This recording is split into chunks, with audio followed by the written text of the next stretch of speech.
Time for what? Time for what? Experience in college. Time for reinforcement. Time for liftoff! Where nothing is impossible unless you think it is impossible.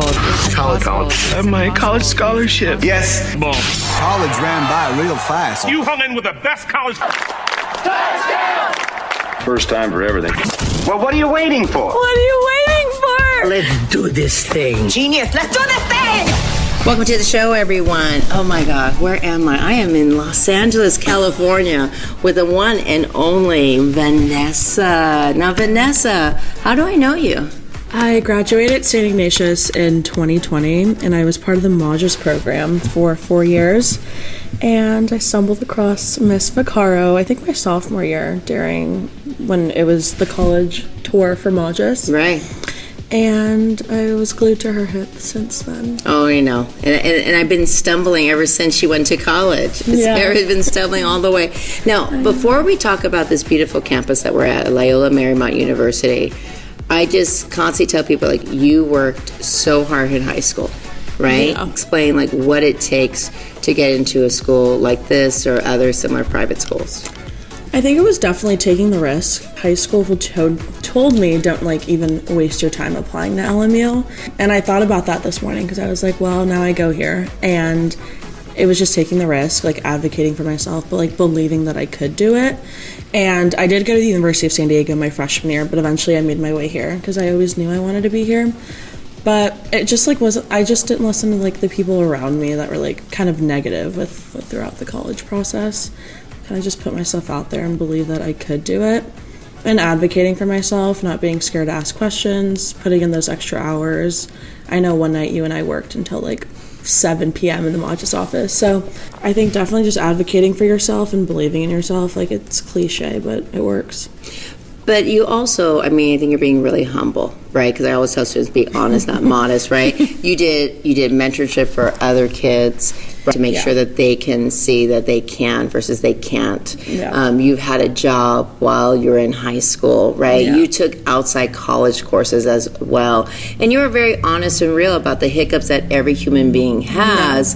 And I think that's why you had so many acceptance letters, because of so many of the things that you were able to do and to show for your perseverance. Now, you probably said something that got people like, what? Wait. She went to University of San Diego, another private Catholic school. So what made you decide USD and then decide to transfer? Well, I didn't get into LMU coming out of high school. So I just kept that in the back of my mind, okay, if I want to transfer, I can. But I feel like USD and LMU are very similar. They're just in different locations.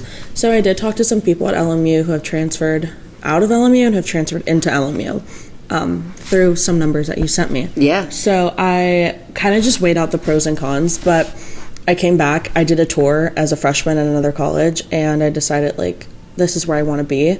So I went through with the college process, and then I also texted you about that. And I saw if my credits would transfer over, and if they did, and everything would get me on the track to graduate in 4 years, then I was going to do it. And it did. And I think that's what makes you a superstar, right? So when there's a hiccup or the music changes, you're able to change the music. Yeah. Right? And then you also know to sit back. I'm like, maybe I want to change the music a little bit for you, right? You did your homework, you did your research, right? And I think that's something that's so important. And like you said, a lot of people started at LMU, it wasn't that good fit. Some people just chased the name and transferred out, and some other people were like, this is my home. So describe why LMU, Loyola Marymount University, is your home, this medium-sized, beautiful school right in the city of Los Angeles. Well, I think location is very important because a lot of the schools teach a lot of the same things, if we're being honest. I don't think that, I have teachers here that teach at UCLA and at USC, or they taught at Stanford, and they've made their way over here. So I feel a lot of the curriculum could be the same.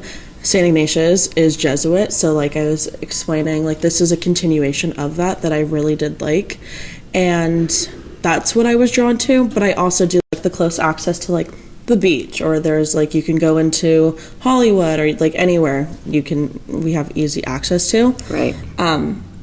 And at San Diego, I didn't know if I was the whole beach vibe, surfer type of gal, so I think coming over here and just living here, I was able to kind of decide this is it.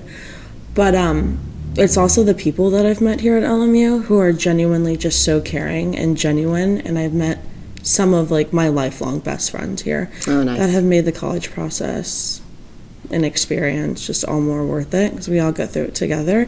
And I mean, I was living with 3 other girls. I started off living with 7 girls actually, and it was a lot, but we were all different majors, and like it was just really cool just meeting different people that are like now my best friends, and they're from different states, and I go there and visit them, and then they come out here and visit me, and it's awesome. Understanding the vibe of the campus is important for those who can't visit a campus to understand that vibe. And I think sometimes when you do the tours, and for any college, no offense to anyone, I call it the stucco building tours. You can't really get the sense.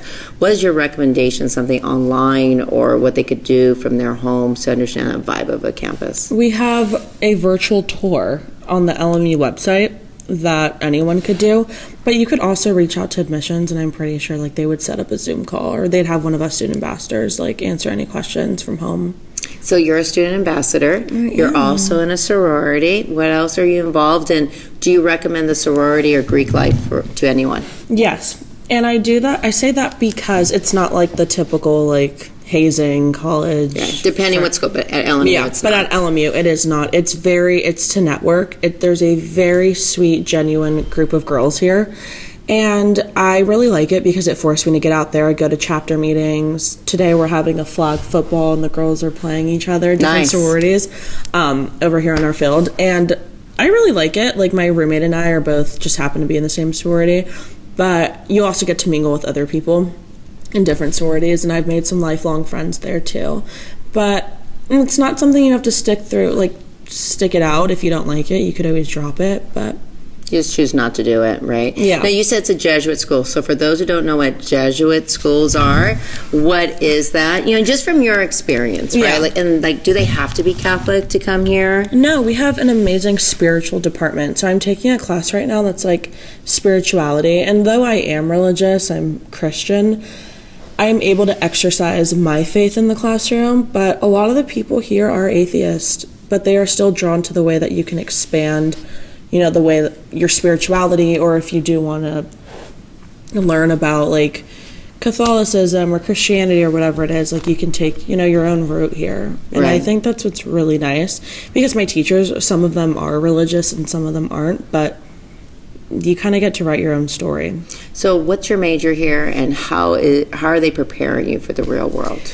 So I'm a political science major with an international relations minor, and my junior year is kind of when I got into like the really hard pre-law classes. Like I'm in constitutional law, and I think I'm being prepared because my teachers are all retired lawyers, and they all worked in LA, and they all have internships that we could look into. Nice. And my teacher right now for constitutional law is like, he writes for Forbes magazine.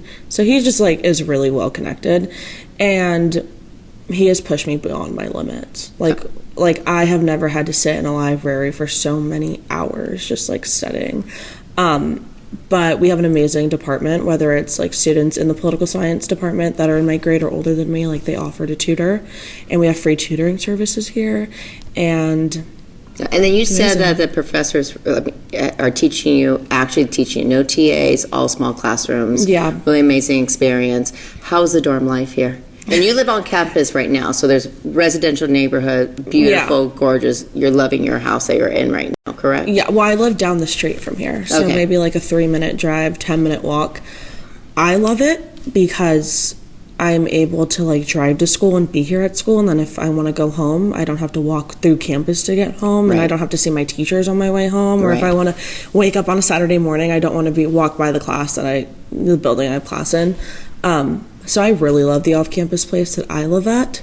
It's a really cute, safe community, and students live there too. So I've actually, the day I was moving in there, I found out my neighbor's one of my friends. So, oh, nice. Yeah. That's nice. And then your first year here, the dorms, I saw there's new ones. They look beautiful, but how's all the rest? They are beautiful. It's a lottery system. It depends what you get. Okay. So some are not ideal. Some are not. So the typical horror stories versus the gorgeous dorms. Yeah. It just depends what you get. The gorgeous dorms, though, are pods, so you don't have a bathroom. It's a communal bathroom. Okay. You don't have a kitchen. You have to go downstairs. But in the less nicer dorms, you have your own kitchen, your own bathroom. It's not awful. I think it's definitely, it builds character. Okay. And I think a lot of college students should go through it, just to go through it. My roommates and I talk about it. Like, compared to the apartment we're in now, I don't know how we survived living in this dorm on campus, but it was so much fun. Good.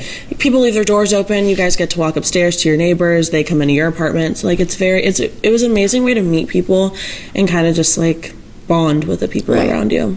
Now, a lot of times kids look at the sticker price. They hear private school and they go, it's expensive. Because they go, wait, it's $55,000 tuition. That includes room and board. And I'm like, no, it doesn't. No, it does not. So what have you experienced from other students, whether they are, are they a lot on financial aid or not? Is it affordable? What's a recommendation you have for students? Definitely look, and while you're in high school, look for all of those scholarships. And I remember you told me that, and I didn't really do a good job on that, so I pay the price now. But you were working hard too. But I was, yeah. I think it's definitely expensive, but never take the first no as an answer. I have continuously appealed for more money, and appealed and appealed and appealed, and I was just like, I remember when I was transferring here, I was like, USD charges me $10,000 a year to come here. Can you match it? You're gonna match that. And they were like, no. And so I came down here, I met with them, and I was like, listen, like, I think I would be a great addition to your school, and I'm going to need you to price match that. And I asked for a recommendation, and you wrote it. So they price matched it. And every year it goes up like a few $100s, but I'm like, yeah, that's not bad at all. So I think definitely, like, don't take no for an answer. Keep asking. Apply for the scholarships while they're there, and work hard. Yeah. Basically, the can't stop, won't stop. Yeah. That's right. Thank you so much, Vanessa. Of course. Thank you for having me. And until next time. Thank you for listening to SI Counseling Podcast, where we help our students strive to respond courageously to the opportunities and challenges of our time.